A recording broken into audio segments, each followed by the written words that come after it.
tunamalizia namna ambavyo ya utunzaji wa ngozi kwa maana kwa mtu ambaye ameathirika na chunusi. Chunusi hutibiwa na vitu vinne kwa ujumla ambavyo kwa kawaida ngozi huwa inaweza kusafishwa ni nje pamoja na ndani. Nje kwa maana ya muonekano wa nje wa ngozi, halafu ndani maana yake ina penetrate ndani ya matundu ya hewa na kusafisha uchafu ambao uko ndani ya matundu ya hewa. Hivyo basi kitu cha kwanza kabisa huwa tunatumia sabuni ambao ni bar soap maalum kwa ajili ya chunusi ambao ni acne soap. Inaweza ikawa ni bar soap au inaweza ikawa ni cream au aina yoyote ya sabuni ambayo ni kwa ajili maalum kwa ajili ya chunusi.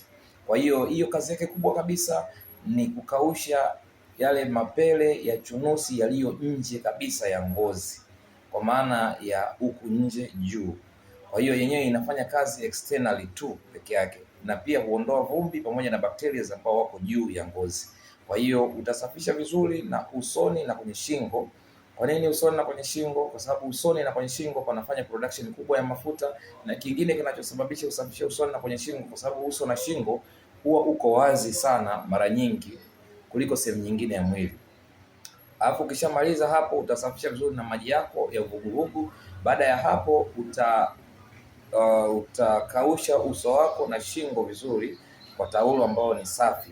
Baada ya hapo utafuata hatua inayofuata ya pili, ni kusafisha na cleanser. Hii tunaita ni deep hole cleanser. Hii ni deep hole cleanser kwa maana ya kufika ndani ya matundu ya hewa ambako sabuni haifiki. Kwa Kiingereza wanasema it reaches where the soap can't reach. Kwa hiyo baada ya hapo utasafisha vizuri na pamba mpaka uhakikishe ile pamba yako ya mwisho unaosafishia inakuwa safi kabisa, kwa maana haina uchafu aina yoyote. Manake ngozi yako iko safi nje pamoja na ndani.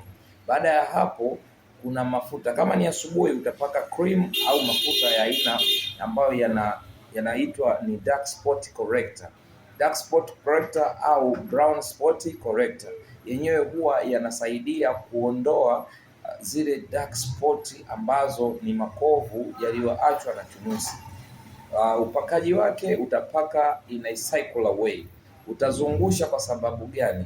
Ni matundu yako ya hewa yako structured katika duara. Kwa hiyo utazungusha mpaka uhakikishe ile mafuta unayopaka yanaingia vizuri ndani ya ngozi, kwa sababu tunapaka mafuta sio yakae juu ya ngozi. Tunapaka mafuta, lengo la kupaka ili yaingie ndani ya ngozi, yatupe matokeo ya ngozi yenye nuru na unyevunyevu na ule ung'avu ambao tunautaka. Kwa hiyo sasa utafanya hiyo rutini kwa usiku. Katika ile hatua ya kupaka cream ile unatakiwa upake serum. Kwa nini tunatumia serum usiku?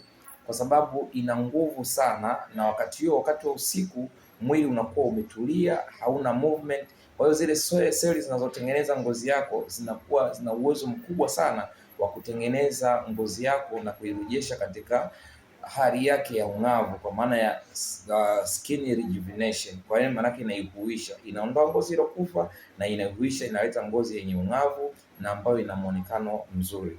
Kwa hiyo kwa maelezo zaidi unaweza kanicheki, then tukafanya treatment ya chunusi ambayo iliyoshindikana au chronic acne. Kwa hiyo tunaweza tukakupa tiba kwa kuelekeza kununua product, ama ukaja moja kwa moja na tunaweza kukufanyia hicho kitu na ukashangaa ukayaona maajabu. Sisi tunaitwa Gregorians, tunapatikana Sinza. Sinza karibu na roundabout hapa ya Mlimani City, Katalunya ya zamani, ndipo tunapopatikana. Karibuni sana, na ukihitaji zaidi maelezo basi tunaweza ukanikuta ofisini na nikakuelezea in case ya kitu chochote. Karibu.